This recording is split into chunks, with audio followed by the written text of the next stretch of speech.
Chineke kalmacho ezima puliche Igbo disabeji na kaneba him ugbu a na enweta onwe goto aka m si anabata kpọmkwem n'oge ihe omume anyị Chibo anụ ọzọ na-abịara gị kwa ụbọchị Satọde niile. Tata wo ahịa Nkwọ dịka ndị Igbo si agụ ya.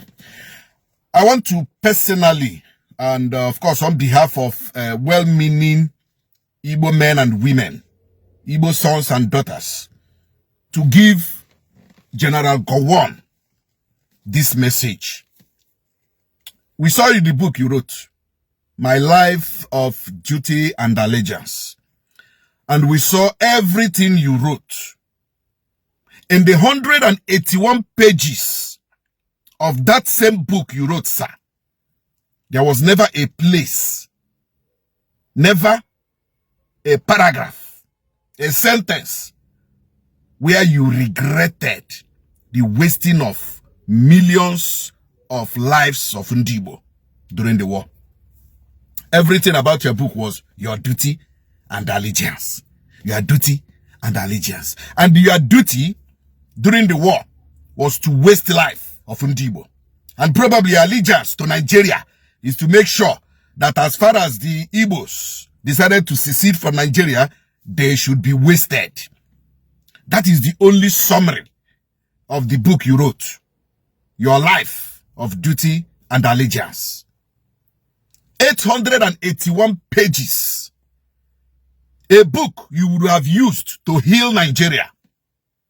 A book you would have used to appeal to the conscience of Nigerians, to the conscience of the present day leaders, to treat Igbo right. A book you would have used to conclusively make Igbo part and parcel of Nigeria. But you failed, sir. You failed because this stubbornness of Nigerian leaders are still found even in the early leaders.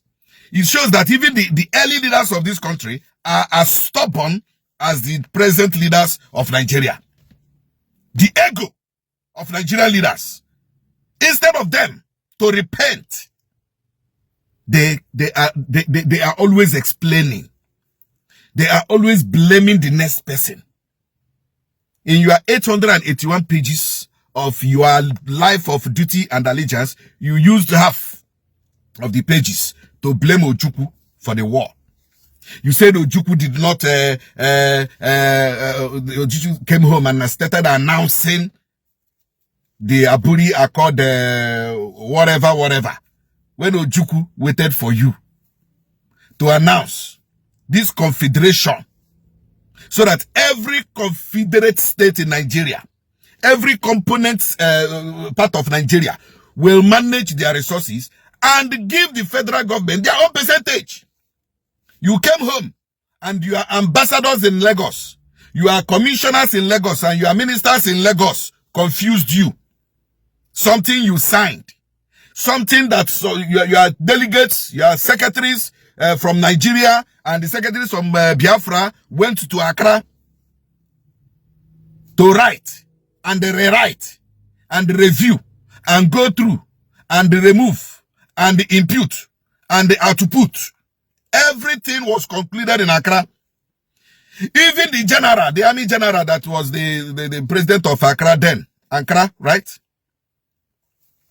President of Ghana then, by them Accra. While driving two of you and Ojukwu to the airport, was very happy. Was very happy. Two of you promised the man that you are going to implement the Aburi Accord. You went to Lagos and they confused you. Something you signed in Ghana. Now you came home now in your book, now you are blaming Ojukwu. You are blaming Ojukwu. When they said immediately you get home, make sure that Nigerians know that this is what was decided in Ghana. You were wasting time. You were dilly-dallying. You were trying to play games with what the lives of Nigerians and the lives of Igbo. And the killings continued. And now you said Ojukwu didn't wait. Ojukwu was in a hurry. Because you were trying to play games with the life of Igbo. In your 881 pages of your Life of duty and allegiance. You never for once told us why there was a federal blockade. There was a federal blockade that blocked human rights and human organizations, charity organizations, from coming into Biafra, you know, to give them food, give them certain things for the survival of the war. You blocked every aeroplane. You blocked countries. You blocked charity organizations from flying into Biafra to deliver food. You didn't apologize. Federal blockade or blockade of any type, of any kind during the war is not a military strategy. It is a crime against humanity, and you committed it. Go on.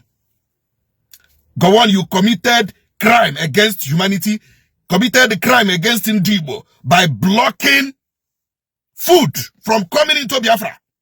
And you didn't apologize. You didn't say, I am sorry. You are 90 years old, sir. Millions were killed during the Biafran war. You blocked food, social amenities, things that are supposed to alleviate the suffering of men, women, old men and old women during the war in Biafra land. You blocked food from reaching them. And more people died of your federal blockage than those bullets killed. And in your 881 pages, sir, you didn't say, I am sorry. Your federal troops, area bombings, targeted schools where children and women are, targeted hospitals, targeted churches, targeted marketplaces, which are never military strategy, but a crime against Igbo. You bombed schools, you bombed hospitals, you bombed marketplaces, you bombed churches. These things are not allowed during the war. But you didn't go on. But you didn't say, I am sorry. To you, it is war. To you, go on, it is war. Even refuge camps. Refuge camps, go on, you bombed them. To you, it is war. Yet, it is a crime against Igbo. A crime during the war. You don't do that. You said you're a military man. There was nothing military about the war you prosecuted against Biafrans. Nothing military about it. Everything you did, go on, I put it to you, sir, was to annihilate, exterminate Igbo. I'm in Nigeria. We know the kind of eyes you people from the north look at us that are from the east. We know. Thank God we know. Now, everything you did during the war, even trying to deny that Britain didn't help you people, we know you are lying, sir. Even to deny that America didn't help you people, we know you are lying. And we know that this issue of Soviet Union, or the issue of Ojukwu using the Biafra mineral resources, mortgaging to France, so that France will be supplying Biafra with weapons. We know you are just using it as a propaganda, sir, because we know the truth. Even when France asked Ojukwu to mortgage it for 20 years for them, so that France will supply Biafra with all necessary ammunition for the war, Ojukwu refused. Ojukwu said no. That was why Biafrans, during the war, resorted to self-help, resorted to building our own bomb, building our own armored car, building our own ammunition. If France had helped Biafrans during the war, there would be no Nigeria. Let me repeat. If what you said, that Ojukwu mortgaged the mineral resources of Biafrans to France, so that France will supply Biafrans with ammunition. If France had supplied the Biafrans with the kind of ammunition you stated in your book, sir, there would be no Nigeria.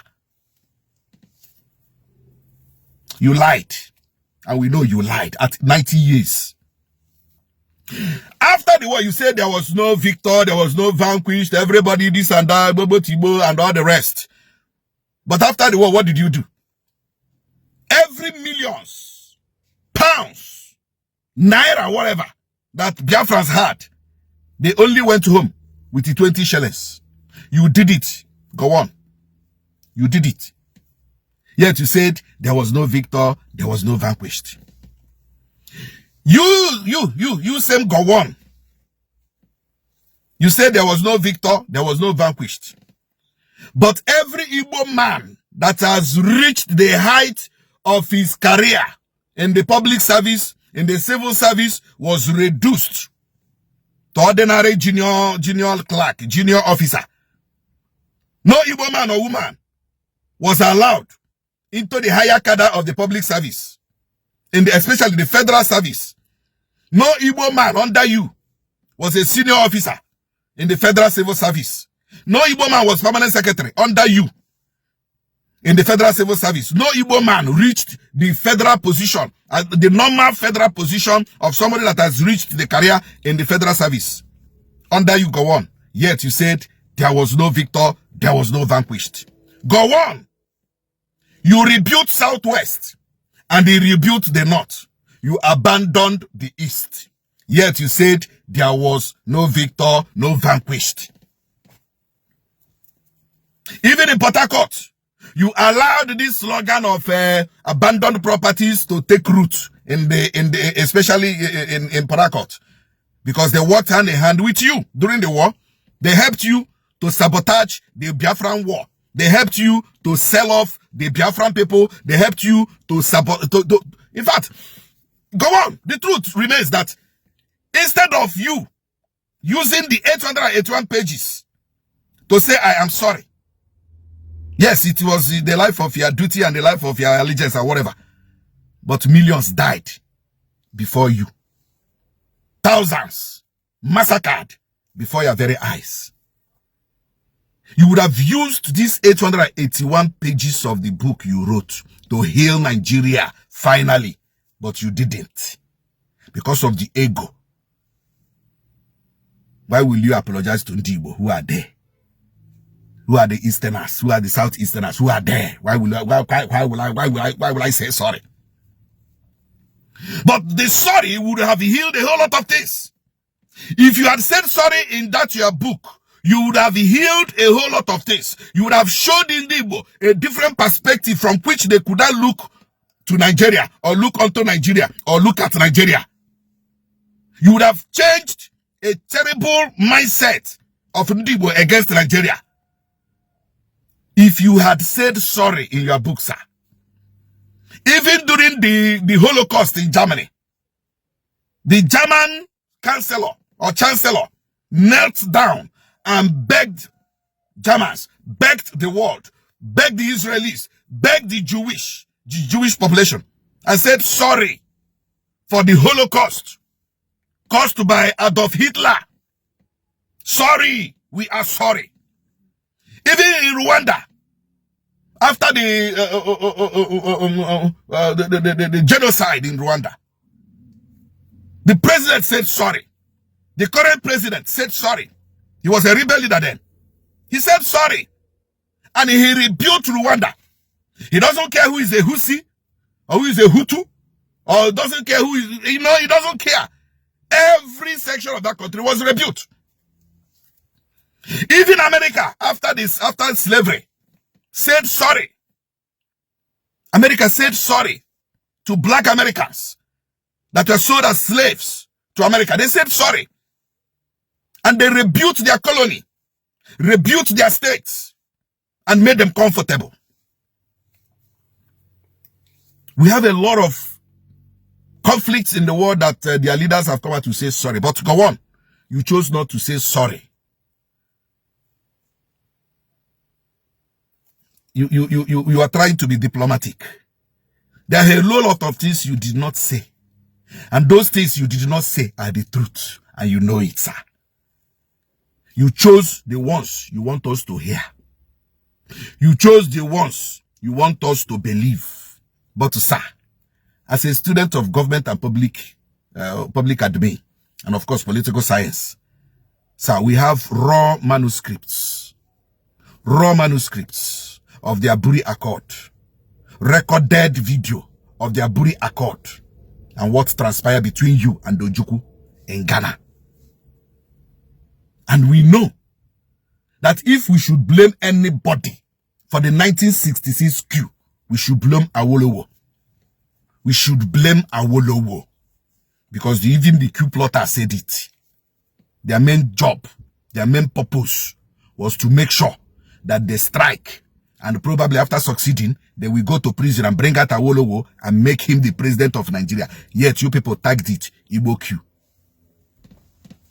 You people are not yet ready to heal Nigeria. You people are not yet ready to say the truth. When you people are ready to heal Nigeria and say the truth, we, Igbos, we know. But for now, let us keep pretending that we are one Nigeria. Thank you very much.